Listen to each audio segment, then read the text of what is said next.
So I just announced we're going to, because the federal government has not followed through on its promise to do at-home tests, we are going to be doing that, starting with a focus on elderly population.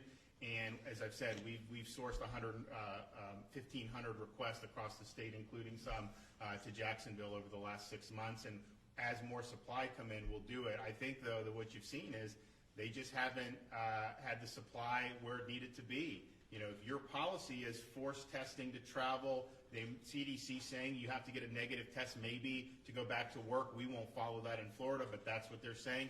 A lot of those tests are not a good use of testing.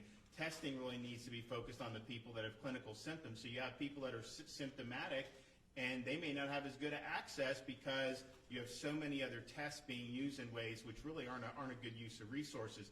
And if you're going to do that later, that policy that they've been following, well, at least make sure that there's enough tests going around, and there obviously isn't. So as soon as we figured out the feds weren't going to follow through on this, we've been working. We definitely are going to be sending some at home. The question is how many? There's obviously a lot of folks, I think, coming to the realization that the federal government's not going to come through like they promised on that. And I know that they said they're going to do a deal for some factory where they'll have test strips in 2024. That's not cutting it.